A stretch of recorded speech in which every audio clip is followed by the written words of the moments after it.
Hello, scrappers, recyclers, and those that like to invest in the related businesses. Welcome to Shark Scrapper Live, where we're talking about the bigger picture kind of stuff that goes on in this fantastic world that we're in of scrapping and recycling. It is great to be here, and I'm looking forward to having a lot of fun today. Electronic scrapper, bush dog scrapper, JR a cat. See you scrapping. Welcome, everybody. It's great to have you all here. I can officially say that Bush Dog Scrapper was the first one in. Hey, just saying, Bush Dog, you were first. Scrapping Irish, great to have you here. All right, we've got some really fun stuff to talk about today. But before we get started, I need you all to give me some feedback. I've got a brand new camera going here. My old camera here was kind of getting a little bit clunky on me. It started doing, I think I figured out the clicking noise that we would sometimes hear in my live streams and such. Every time I would talk with this thing, it would start to click for some reason. So we've got a new camera going here. Hopefully the audio is better for you. Please let me know in the comments. I can't do anything about the mug, but hopefully the quality of the image is better for you as well. Maybe that's not a good thing. Maybe looking at my ugly mug through a better camera is just not a good thing. But anyway, that's where we're at. So please leave some comments for me so I know that we are coming through okay for you all. Harold House, welcome. Great to see you here. All right, so today we're going to be talking about gold. Looks like it's going up. We're going to have a business tip for the day. We're going to look at the churn that's going on in copper. We're going to have our safety tip for the day. Our stocks are natural gas, and I just know that there's some of you that are already going to be thinking of jokes to tell. So go ahead, get your natural gas jokes ready.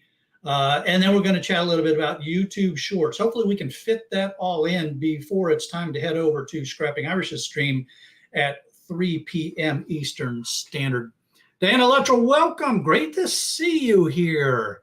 All right, I'm going to leave that comment alone. Oh, man. All right, come on, let's dive right into what is going on with gold. So over here, we're looking at the 24-hour gold, and we can see that, oops, not that one, this one, we can see that gold went up, right? It went up 1.2%, which is kind of cool. Let's see, let's make that arrow a little bit smaller. On the 3-day, we also see that it went up on the 3-day as well. So that's pretty cool. And for the week, it's also up for the week, almost 2.5%. What is going on here? And then for the month, well, you see, this is where we got the increase, but for the month, we're still down. So, but let's go back here for the week and ask ourselves, why is gold going up like this just in the week here? This is kind of a, this is a little bit difficult. We're when you research the different articles, there's a lot of push me, pull you stuff going on here, right? So one of the first things that came to that it comes down to, and the primary thing that it comes down to, is what do the investors think is going on with the U.S. economy? I apologize for the rest of you in the world, but a lot of times the U.S. economy is the one that drives this, because you get these investors that are out there saying, should I be investing in risky stuff like stocks, or should I be going to gold, because gold is considered that safe haven? And as the U.S. economy is going through this weird, are we recovering, this recession, inflation challenges coming out of the long COVID challenges, we've got this, we've got these weird investor sentiments that are going on. If you look at the hawkish statements from the Fed, they're going to increase interest rates. Some folks expect some more increases. And that means that some of the safe investments will actually be yielding pretty good investments, right? So, 4 or 5% and all. Hey, everyday sellers, welcome. Wannabe scrapper, welcome. So there are folks out there that don't think that gold is going to do really well anytime real soon, because as the interest rates go up, you can get, in some cases, pretty good money off of bank CDs and things like that. There's other people that look at what's going on with the unemployment reports, and while they saw that the good unemployment or jobs report had some challenge, if that gets revised lower, then that could actually push gold up a little bit. Now, one of the things that we frequently see and hear, and I think this is interesting, so I wanted to talk about this term a little bit. When you listen to the talking head investment people, you'll hear them say things like headwinds. The hawkish statements from the Fed are causing headwinds to the gold market. Well, what does headwinds really mean? Well, of course, being a retired Navy guy and having spent a considerable portion of my life on the sea, I know exactly what they mean by headwinds. Ian, welcome. Great to see you here, buddy. When you're in a sailing ship and you're trying to go from point A to point B, you want the wind at your back. You want a tailwind pushing you along because you can go faster. Now, when you have headwinds, that means that they're coming into you. They're pushing against the direction that you want to go in. And so what that means is that in order to get from point A to point B with a headwind in a sailing vessel, you have to do what's called tacking. So you have to shift back and forth and back and forth, and it takes you a lot longer to get to where you want to go, because you can't sail directly into the wind. You have to sail off of the wind for the sails to affect. So headwinds tend to slow you down. So when you hear these talking heads in the market talk about headwinds, what they're saying is that it's not impossible to get to where you want to go. They're just saying it's going to be a bit more challenging, and you're going to see a bit more churn because people are going back and forth as they navigate through these headwinds to get to where they are headed. All right, now the other interesting thing about the gold market is, because a lot of people like to look at this and they say, what's the gold to silver ratio? So here we are on the 1 week gold, the price is going up. And so what do you think might be happening with the gold to silver ratio? Is it going up or is it going down?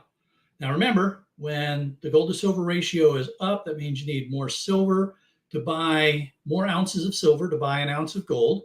And so you would expect that the gold to silver ratio is going up. But what's really going on here is it's kind of going down. It's like, what? It's going down? How can the gold to silver ratio be going down here? What would cause the price of gold to go up, but the gold to silver ratio to go down? Take a minute or two, put your comments in this. Go ahead and drop some comments. Why do you think the gold, what's driving the gold to silver ratio down? Dumpster diver, yes, this is live. How you doing, man? So yes, what's driving the gold to silver ratio down? Stock Explorer, welcome. Great to see you here. And just so that you know I'm live here, I'll put my picture back in here so that you can see me here, there. See, here I am, I'm live. All right, so what's driving that gold to silver ratio down? Electronic scrapper, you win it. You got it, bud. Look at this. The price of silver is also going up. Oops, wrong button. My bad. Hate when I do that. So the price of silver is also going up. So as the price of silver goes up with the price of gold, then you're not going to see a big change in the gold to silver ratio, or you're going to see the gold to silver ratio track up or down. So what does that mean? Well, if you are an investor in silver, then your price of silver is going up as well. So now there's another chart that I sometimes look at. I think this is really interesting. So I'm going to bring this one up real quick. This chart, 24-hour gold spot, this is from Kitco. And if you look at the different colors here, you can see that green is March 3rd.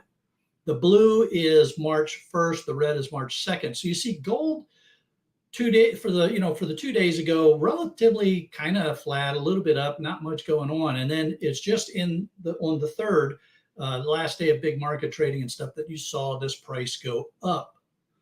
So that is investors trying to digest what's going on, and you see that price going up there. So that's kind of an interesting thing. And we saw a similar kind of breakout for silver on the 3rd, the last day of big trading. It kind of started climbing out partway through the day. So what that's suggesting is that investors are thinking that maybe they're going to start going back to gold. Maybe we need to start going back to gold. Maybe and you saw some of the banks are buying up some more gold. So there's this interest in going back to gold.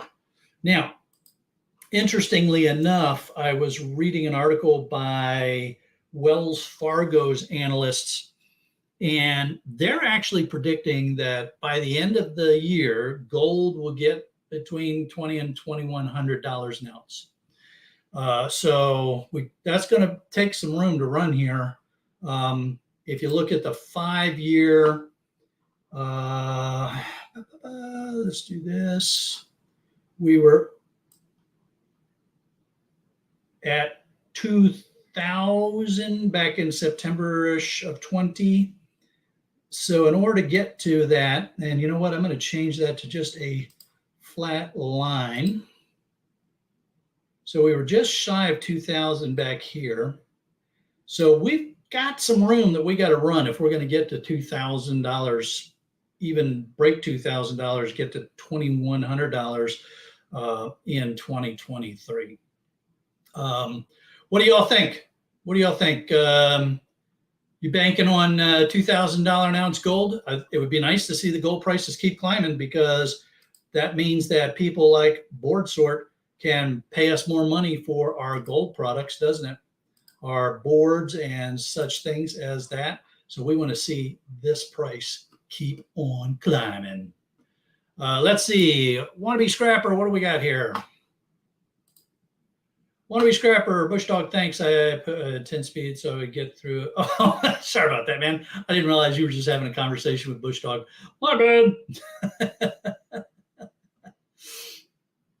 All right, so let's get into our business tip for the day. For those of you that are trying to do this as a business, I like to throw out these little nuggets, just something for you all to think about if you haven't thought about it. And a lot of this is very dependent on where you're located. So I highly encourage you to understand the laws of doing business, scrapping business, recycling business in your country, your state, your county, your city. They all can be somewhat challenging. But one of the really important things that you need to do is have a separate business bank account, whether it's checking or checking and savings. You want to make sure that you have that separated from your personal finances. One of the things that goes on in the when people are looking at whether or not this is a legitimate business, is they look to see if you are commingling your personal finances with the business finances. Now you can, just think about this. You look at any big company that's out there, take how extreme you want to get with a large company. You're not going to see the CEO of the company's bank account be the same bank account of, say, Chevron or Exxon or any of these large publicly traded companies. So it is very important that you have a separate business account, bank of some sort. The other reason why this is important is because remember last week or the week before we talked about insurance, liability insurance. Well, if something happens and somebody decides to sue you or in some way hold you accountable for something that happened with the business, the lawyers will be looking to pierce that corporate veil. That's the term that they use, is pierce the corporate veil. That means that they're going to try to show that you and the business are one and the same thing. And if you are commingling your finances, your personal and your business finances, then the lawyers can very easily say, well, you're commingling your finances. So the business is you and you are the business. So therefore, your personal assets are at stake for a liability. Get that bank account. Make sure you've registered your company, however is convenient or required in your locality. Shark Scrapper is what's called a limited liability corporation, LLC. And what that does is that essentially shields me, the person, from the business. And then there's other things that I do, like having a separate bank account that further separates me from the business. All right, so how many of you are doing this as a business? I know Everyday Solars, you've even got your license or certificate to collect goods, which is challenging where you're from. So how many of you out there are doing this as a business? And do you have your own bank account? And oh, by the way, if you don't want to leave that comment down there, that's okay. I understand if you'd rather not document that you haven't set up the bank account yet. I get it. Oh man.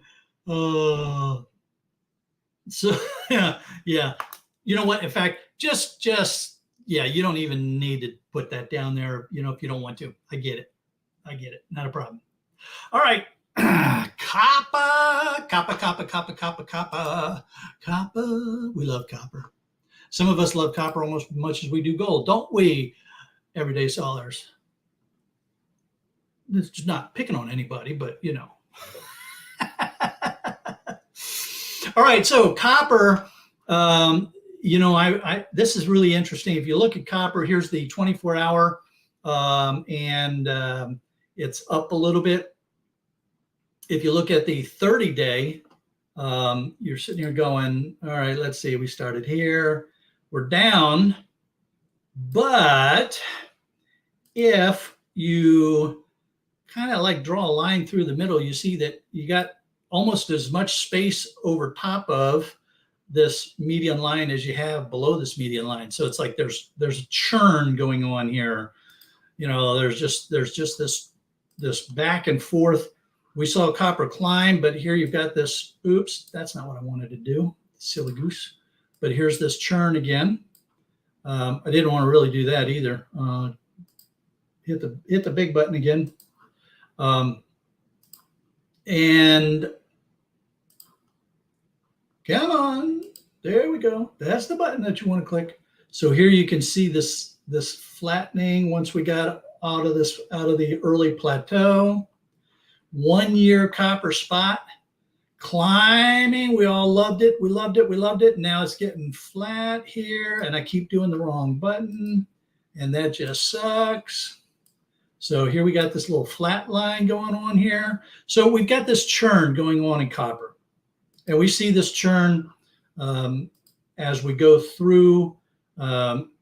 What is interesting, though, is if we look at the inventory, what's available for copper. So here is the 30-day COMEX warehouse levels. And yeah, that looks like that's pretty much just dropping. I mean, that's just solidly dropping. There is no doubt about what's happening there. And look, I make the line really flat and you can't even see it anymore. Jiminy Christmas, Sharky, you're having a hard time with the buttons today. And we see in the 60-day COMEX, it's continuing to drop. If we look at London Metal Exchange, it's not dropping as much as the COMEX, but it's it got to a low, it built up, and now it's flatlining. Here's that flat line. They call this, by the way, this is another one of these terms that you'll hear the talking head business people talk about. They say support, right? So when you see, and let's do this, when you see a line like this and the activity isn't going below that line, they call that support. So in this case, what they're saying is the London Metal Exchange, the stocks of copper, they're not letting it go below that. They're holding it at that level that's being supported. Usually they talk about that in prices. They say the prices are being supported. In this case, we're talking about the inventory of copper that's available. Now, what I find pretty interesting, though, if I go to the 5-year London Metal Exchange copper warehouse prices, let's make sure I got a small line. And we see here, if we draw, we had for a long time, they weren't going below this blue line, but look at this, we're below the blue line. So what could lead to the prices churning around here, going up, down, up, down, up, down, but the inventory has actually fallen below that level that the inventories were trying to hold? What do you all think? I'm looking forward to some comments here. What could be going on out there in the world right now that would keep the prices bouncing around up and down, and then, but the inventory is starting to get chewed into? I'm going to have a sip of coffee while I look for some brave souls to throw their thoughts out there on what's going on.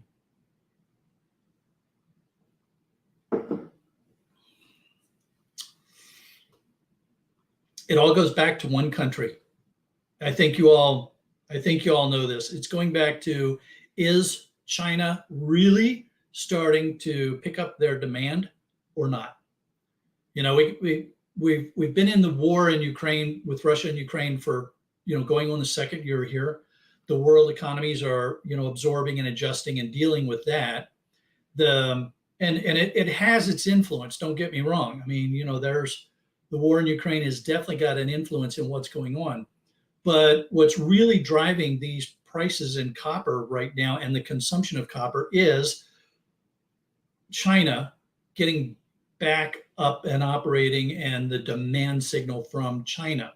So what I like about this, and I'm gonna go to this circle thing, and I'm gonna point that out right there. What I really like about the inventory level dropping below that historic sort of flat line that they were trying to hold at is that would suggest that China is starting to consume inventory, and that's going to start driving the prices back up again more steadily instead of this churn up and down, up and down. If China is truly getting back into their operations and they're therefore increasing their demand, we would logically expect to see the copper prices start on more of a upward trend. Now, let's go back up here now to the prices. And what we can't do is let ourselves get caught up in these short-term cycle that's going on here. Your scrapyard is definitely not going to let itself get caught up in that short-term churn, because as we learned when Chris from Board Sort was here a couple weeks ago, it may be weeks, months before he actually gets paid for a shipment that he has sold off. So your scrapyard is always looking down the road. They're trying to say, what do I think is going to happen a month from now, 3 months from now? And they have to be careful when they adjust their prices. So this kind of churn doesn't cause your scrapyard to want to change their pricing. Now, that's a good thing, because it means that they're probably not dropping it either. Hopefully your yard isn't raising and dropping, on a daily, weekly basis, because that can be challenging. They're probably looking a little more long-term and adjusting as they see the trend of the line change. So when we start seeing this line here, if we start to see this choppiness trend up more, that's when we should expect to see copper start to rebound and start trending back up some more. So what do you do? What do we do? I mean, here we are. We're small fish in this game, right? We can't influence what's going on in this big game. So what should we be doing? I'm going to go back to what I always recommend in these times, and that is you sell what you need to maintain the cash flow that you need to have, and always try to hold back at least 10% and let that strategic reserve grow. Copper is a really good metal to use as a strategic reserve because it's dense, it's going to give you some good value. And I think we all agree that long term, copper is going to have price increases of a considerable nature because it is so important to the green economy, to electrification of the world. So we're going to see, firmly believe that we're going to see even better copper prices moving forward. That said, you still need to make your cash flow, right? You got bills to pay, you got rent you got to pay, you might be leasing a space, car fuel, car payments, insurance, you name it. Hey, Street Copper 11, great to see you here, man. Glad you could make it. So you sell what you need to sell in order to get your cash flow. But if you don't have to sell it all for your cash flow, then hang on to some of your copper. And try to, if you can, hang on to the good stuff. Like if you got Bear Bright or Number One, try hanging on to that and then selling your lower value copper or your insulated copper wire for your cash flow. That is probably one of the best things that you can do as we deal with all this churn that's going on in the market. I would like to know if you are doing that or if you have a different plan of attack for dealing with the churn in the market right now. If you want to, go ahead and share that with us. JR Cat wants to know, what is a car payment? Yeah, very true. When I bought the Sharkmobile, I paid cash for it because I didn't want to have to be making a payment on it. You don't always have to have that payment. But I tell you what, man, if I was looking for it's good that you brought this up because, hey, John Butler, welcome. John, if you would, I'm going to get back to my thought here in a minute, but John, when you get a chance, shoot me an email at sharkscrapper@gmail.com. I want to connect with you. I got some questions about New Jersey when you get a chance. All right, so back to vehicles. So when I picked up the traffic control system, I had to rent a Penske truck because those racks were just too big and heavy for the Sharkmobile. I mean, each one is over 300 pounds. And even if their forklift had been operating and they could have loaded them into the Sharkmobile, how I was going to get it out of the Sharkmobile would have been an entirely different issue. So I rented that Penske truck with the liftgate. Now I really want a liftgate. I mean, I really want a liftgate because that was so nice. And I researched liftgates for the Sharkmobile. Most of you know the Sharkmobile is a Toyota Tacoma. And it turns out that particular truck model, they have to derate the liftgates when they put them on the Tacoma. So what would have what would have been a 1,300 to an 1,800 pound liftgate is derated to 500 pounds. 500 pounds doesn't do me a whole lot of good. I mean, it's better. It would be better than nothing, right? But they cost about the same. So it's like $5,000 to get a liftgate put on the back of the truck, and it would only be good for 500 pounds. That's whereas I could spend $5,000 to put it on a larger truck, and I could get almost a ton of lift capability. And since I am frequently picking up pallet loads of computers that are over 500 pounds, a 500-pound liftgate isn't doing me any good. So I started maybe I need a bigger truck. And as I started looking at the prices of trucks, well, look, here in the United States, we all know what's going on. You got all these chuckleheads that are driving around in pickup trucks that ought to be driving around in sedans. They got the big, beautiful, clean, pickup truck with some great artwork on it, and it's pristine, and you ought to be driving a sedan because you're not using your truck as a truck. And the result is that pickup trucks are ridiculously expensive. So then I got to thinking, well, what about a box truck? Because most people don't just drive a box truck as, their POV, right? Box trucks just aren't sexy, right? So you're not going to see people, picking up their date in a box truck. Boy, that would be a really bad thing anyway. But beside that, so I've been looking at box trucks. Now they're expensive too, but there's used box trucks, and they would already have the lift gate in on them, and that could lead to much larger capacity. So yeah, the Shark is looking at the potential for another Sharkmobile, and this one might be a box truck with a lift gate. Probably going to be something used, like a used Penske or something like that, because that could be really useful. And yeah, it's probably going to cost me about as much as getting a pickup truck, but I'm going to get a lot more truck and a much better lift gate capability to go along with it.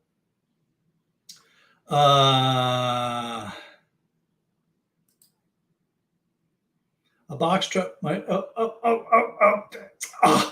on. That's just wrong. Yeah, police auctions are good. There's a lot of good auction sites out there that I'm looking at right now. Plus, Penske sells. They have a place right on their website where you can buy used Penske trucks. I was also looking at Gov Planet, I think it's called, is an auction site, and they have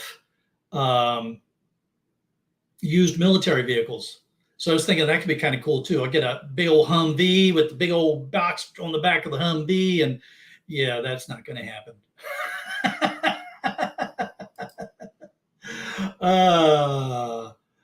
Bush Dog says he daily drive a box truck. He thinks they're sexy. Oh man, yeah. All right. Well, I guess it's for us all, right? So, the other thing, while we're on the subject, though, since we're talking about vehicles and stuff, our safety tip for the day or the week, actually, yeah, our safety tip for the week is, regardless of what kind of vehicle you have, secure that load. Tie it down, okay? Make sure it's not shifting around back there. Even if you're using, your nice fancy everyday sellers. Is that a Mercedes you're driving? A Bentley, something like that? You've got one of the nicest scrap vehicles going, I think. But even if you're using, a sedan or a hatchback or something like that, you want to secure that load inside whatever vehicle you're putting it in. Because, all right, so like in everyday Soller's case, if that load shifts around too much back there while she's zipping along those back roads of the United Kingdom, she risks having something heavy and pointed hit the glass and take out one of those expensive BMW windows. So, even if you're putting the stuff inside of a smaller vehicle, you want to make sure that you have it secured. This came home to me, deuce and a half. Oh man, what kind of mileage that? What do they get? Five gallons to the mile or something? So the whole load shifting, and the reason why I wanted to talk about it this week was because a couple days ago I was driving from the shark cage up to the scrapyard, and I had a couple appliances in the back of the Sharkmobile, and I had a safety strap on them. But we had a front come through very quickly. We had a lot of wind all of a sudden. And so I'm coming up the highway, and the speed limit on the highway is 70 miles an hour. So I'm driving 70 miles an hour, and this horrendous wind comes across the truck. And I saw the two appliances in the back of the bed through the rear view mirror. I saw them starting to do this. I'm like, oh my God, this could be really bad. because that's a 4-lane section of freeway. Everybody's doing at least 70 miles an hour. Some people are doing quite a bit more. And that was really kind of scary. If I hadn't had the safety straps on, there's no telling what would have happened. So I found a safe spot, pulled off, put even more straps on because I always have extra line in the truck, and then continued on feeling a little bit better, but still a little bit nervous because it was just really, really windy out there. The other thing that can happen, though, of course, is, even if it's not so windy that it just, knocks something out of the vehicle, you've got stuff will get picked up and blown out of the back of your truck or your trailer, and that can hit somebody's window, further cause an accident, and then you could be held liable for that. Absolutely. Here in the United States, the state police will pull you over if your load is not secured properly and give you a ticket. So you've got some things that you want to make sure that you've done. Now, let's see. What has Sollers got to say? I'm more worried about getting my head chopped off, to be honest. Oh, my God. Oh, Sollers, that reminds me of the movies that we had to watch when I was in high school. We had mandatory driver's education class. And this, they don't do this. I think it's an elective now. I don't even know if they offer driver's education anymore still in public schools. But there was this movie that we had to watch. I think it was called Blood on the Highway or Death on the Highway or something like that. And I mean, it was graphic content from accident scenes.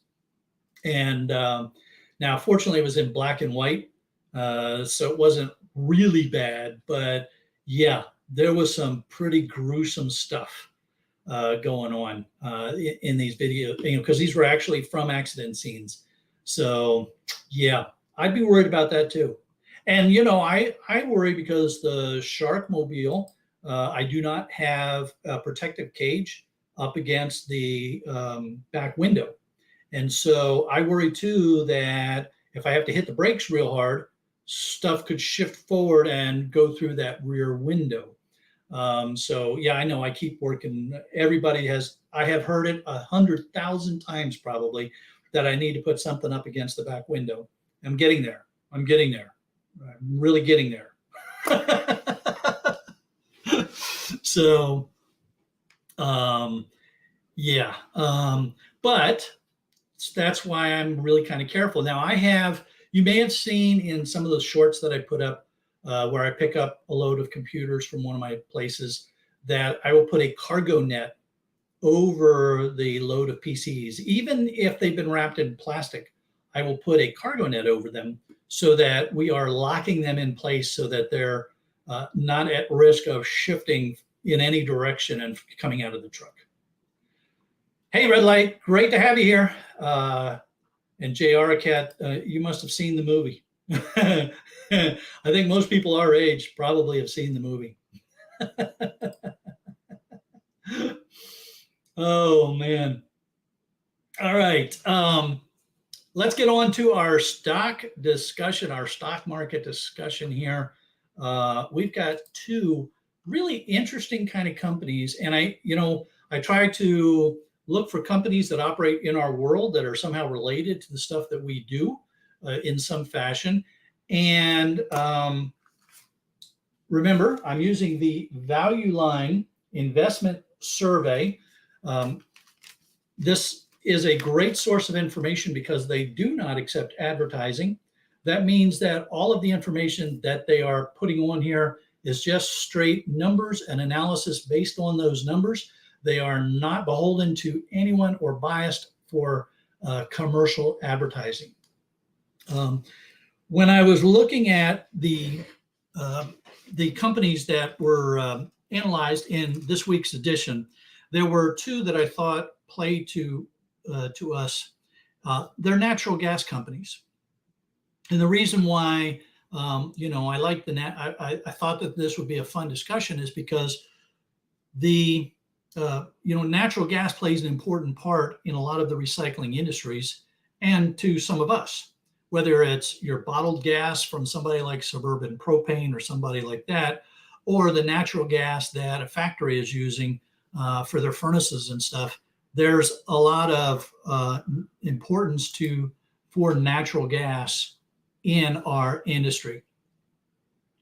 So starts with J. I'm gonna leave that there for a minute, and we're gonna move along here.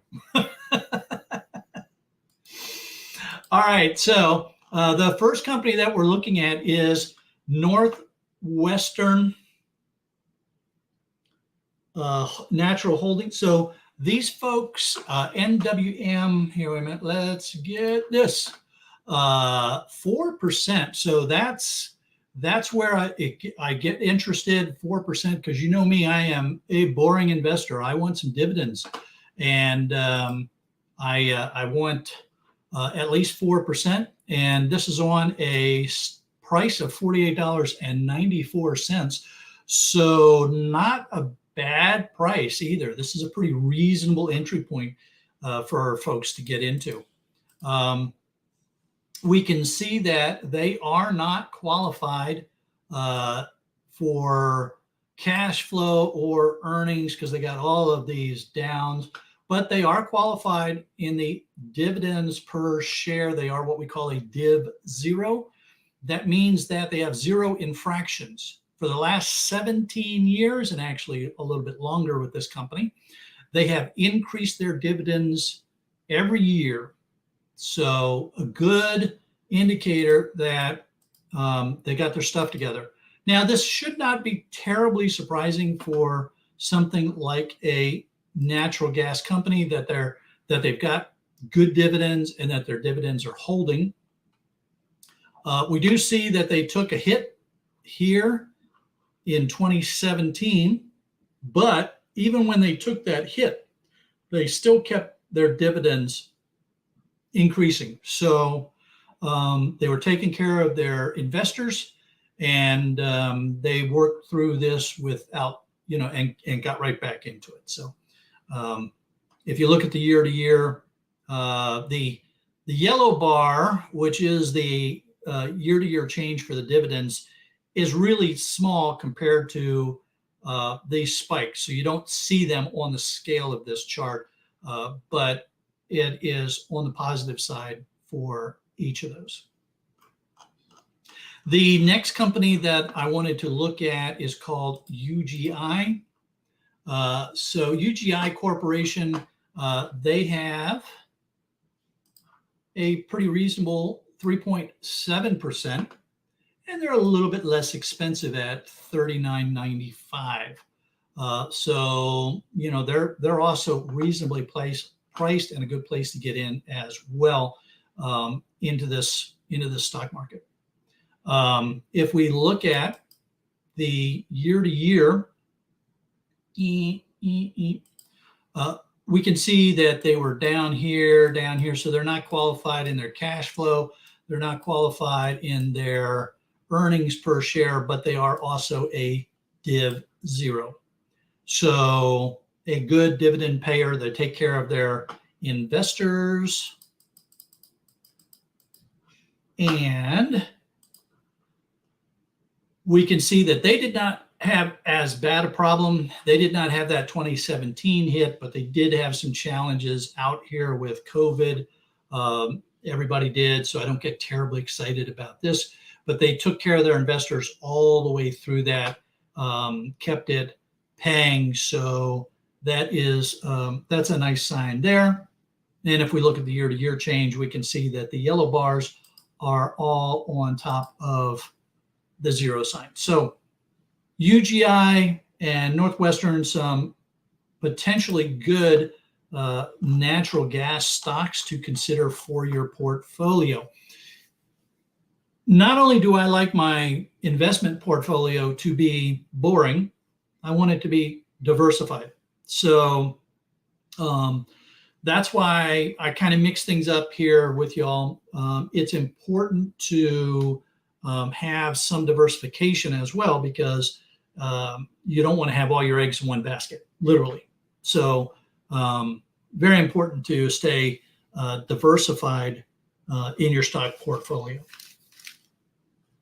So is there anybody out there that has some either petroleum stocks, natural gas stocks, local distributor type maybe, because, they're, I think it's worth having. And I know that there are some people that would say, well, you should, if you're truly concerned about the planet, you shouldn't have own stocks in any of these companies.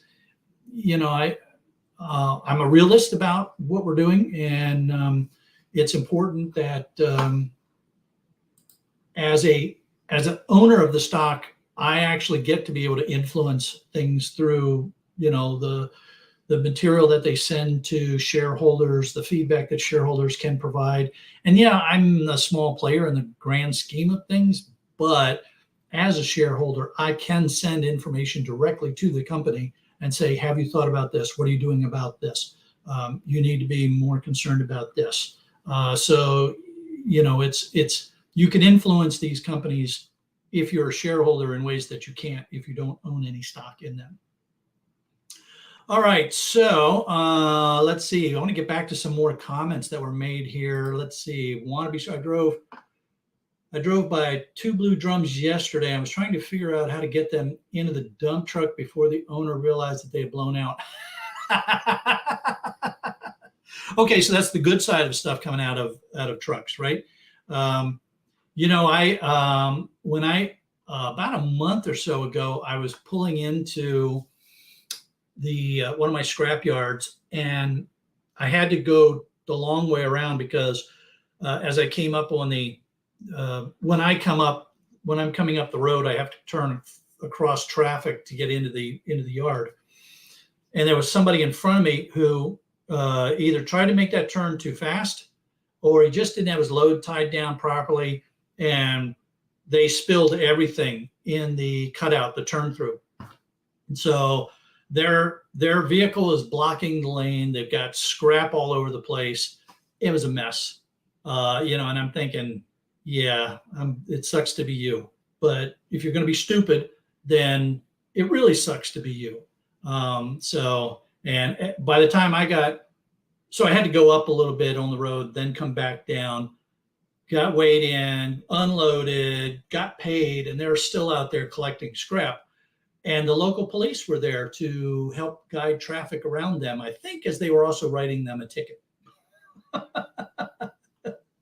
So, yeah, tie those loads down. Who else has got some horror stories of loads? Oh, hey, look at that. Starts with J says UGI is his natural gas company up there in Pennsylvania. Yeah, there you go, man. Buy some stock in them, and that way, when you're paying for your gas, you're actually paying yourself, right? Isn't that the way that works? Isn't that kind of the way it works? That's my argument with Coca-Cola. Anyway, that's why I have Coke stock, because I like to drink Coca-Cola.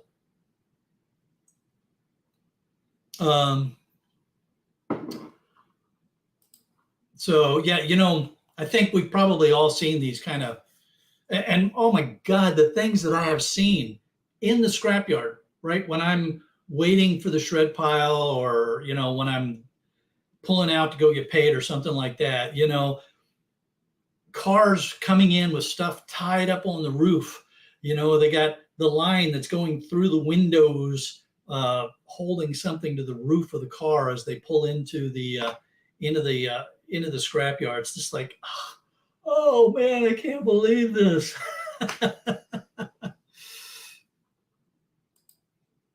Wannabe Scrapper says he has tons of stories about unsafe loads from years of highway trucking. I bet. Yeah, I have a friend that used to have a trucking company, and boy, he said that it was they primarily hauled cars. So when they were strapping down their cars, they had a pretty rigorous checklist that he went through, and it was his family's trucking company. So he helped write a lot of their documents and their safety manuals and stuff like that, spot check their drivers and things like that, on making sure that vehicles were properly strapped in and such. So yeah, that's an important one. But sometimes you see even these big rigs, and you're thinking to yourself, geez, these guys ought to know better. They do this for a living, and they haven't tied in properly. Man, I don't know. R. Scott Carlton, welcome. Great to see you here. Great to see you here. And Red Light says, I see that every day at work. Yeah. I tell you, I think it would be hilarious to, I don't know if you could do it though. If you were at a scrapyard and you were taking, because you got cameras all over the place in these scrapyards, and just put up, blot out the license plate or something like that, and put up, like the rogues gallery of unsafe loads. I think that would be freaking hilarious.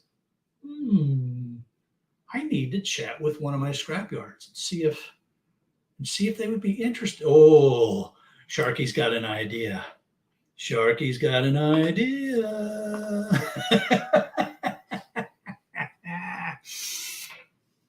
Oh,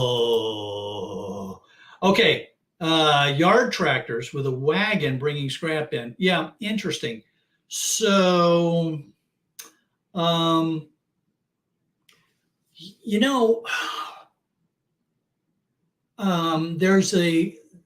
a caveat here in Florida that the scrap has to be delivered in a vehicle. Again, it's an anti-theft thing, right? They don't want folks just wandering in off the street when they've stolen stuff. Most people are driving vehicles anyway. So if somebody pulled up in a yard tractor, would that count as a vehicle? And it would still be, you could still do that? I don't see any reason why not. It's still a vehicle, right? Let's see. Saw a motorcycle hauling a 100-pound propane tank sideways. Okay, man. Yeah, well, they probably couldn't get it to balance just right, going vertical.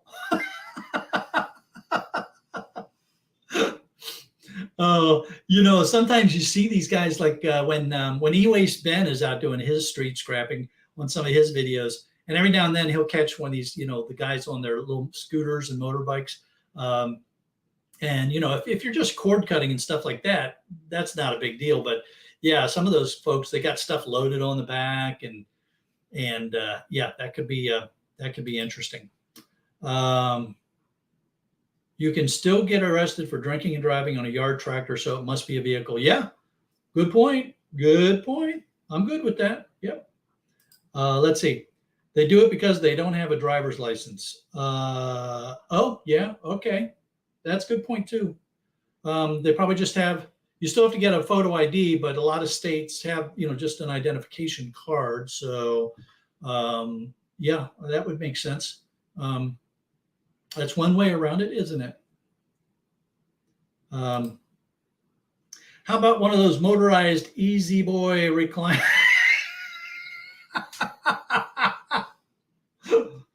Oh, that would just make for an hilarious video, wouldn't it? Oh my God, that would be freaking hilarious.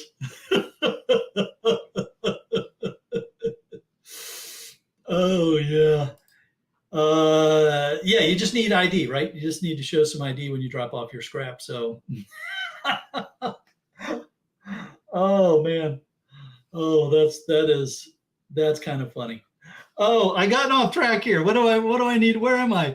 Oh, yeah, we were going to talk about YouTube Shorts. So I'm just curious, how many of you use Shorts? If you're making YouTube videos, how many of you have started doing Shorts? Now I've seen some of you out there posting some Shorts, and I've seen some of us being, scrappers, recycler types on YouTube that have really gotten into it. Who is it? Kuntz. You Kuntz see me. He does a lot of Shorts out there. So I'm curious how many of you have started messing around with Shorts. It's a huge deal with YouTube. They're doing a lot of stuff to make Shorts a way for folks to be able to get views and get monetized. Now, some people would say that the Shorts monetization requirement, which is 10 million views, and what is it? 10 million views in a 90-day period is a little excessive, but YouTube maintains that that is a comparable metric to the 1,000 subscribers, 4,000 watch hours. So yeah, we'll see how that one plays out. So Wannabe Scrapper is saying that sometimes if it seems appropriate, yep.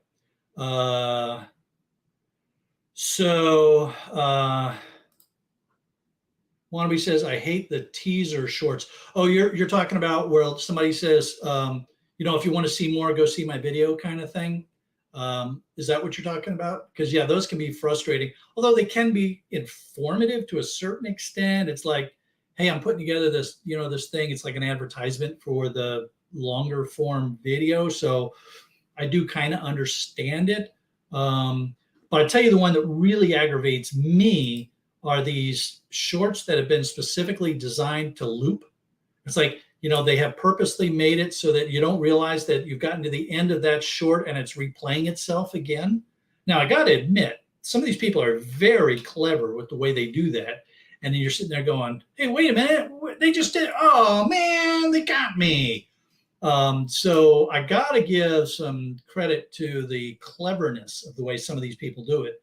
But all they're trying to do is get more watch time out of you with their short. So everyday sellers, my shorts only even get a few hundred views as average. And my last scrapping one was brilliant, if I do say so myself. Yep. They do shorts to meet the algorithm for their normal channel. It's it's a way to get your name out there, right? It's a way. So, I'm messing around with shorts. Y'all have probably seen that I throw a short out there every now and then, because it's like when I get a load of computers from one of my computer suppliers, and I'll put up a short that says, "Hey, look, I got 500 pounds" or something like that. It's just a way to say, hey, I'm out there, I'm doing it. I'm not going to put together a 10-minute video talking about 500 pounds of computers. So it's just sort of a way to keep in touch with the audience, let them know what you're up to. I like when I see those kind of things, right? A short every now and then from somebody, that says, that just sort of keeps some information out there. I think you can also make those shorts kind of informative too, which could be good because sometimes you don't need a 10-minute video to be able to get some information across. Okay, so the ones that are, hey, I'm doing a video about this, so get ready. Yeah. I agree. Those if you're gonna put up the video, put up a video, right? Get on with it, right? So Bush Dog, very good question, and the answer is no. The algorithm looks at them completely separate. So they're not going to cause a problem with your stats for your long form content anymore. Now, in the very beginning, like a year or so ago, when they first rolled out shorts, or 2 years ago, whatever it was, there were some issues there. But YouTube has separate algorithms now that are working shorts and long form content. So you don't have to worry about them causing a problem for your long form content at all. The one thing I hate most about putting out shorts is that you can't choose the thumbnail. Yes, and that is a known challenge that YouTube is aware of. A number of people have expressed that. There's a guy named Rene Ritchie who is the YouTube creators liaison person. And I've dropped some comments to Rene in other channels and other venues. And he says, yep, they know that. Don't know what's going to happen with it, but it is, you'd like to be able to do your own thumbnail. And one of the things for shorts, just real quick, if you all are, thinking about this is, when you do your short on your phone, you can make it unlisted so that it doesn't play right away to your audience. And then you can go in and do some things like add the description to it, clean it up a little bit, do a little bit of editing and stuff like that. And then you can make it, then you can schedule it to play. So if you're on your mobile device, your phone, and you're doing a short, you don't have to play it right away. You can make it unlisted, clean it up a little bit on your computer, and then play it later on. So that's just a little trick to use for your shorts. All right, everybody. Well, I have had a lot of fun today. This has been a great discussion. If you want to continue chit-chatting about things that are scrap related, then just stay tuned, because when I end this stream, the redirect is going to take you right over to Scrapping Irish's live stream. Now, you got to have autoplay enabled for that to work. If you don't have autoplay enabled, then you may get a link suggesting you go over to Scrapping Irish's, whatever. Even if you have to just go onto YouTube and look for Scrapping Irish and join us over there, because we're going to continue the conversation and have some more fun chit-chatting about the world of scrap over on Scrapping Irish's channel. Have a great day, everybody. We'll see you over on Scrapping Irish's channel.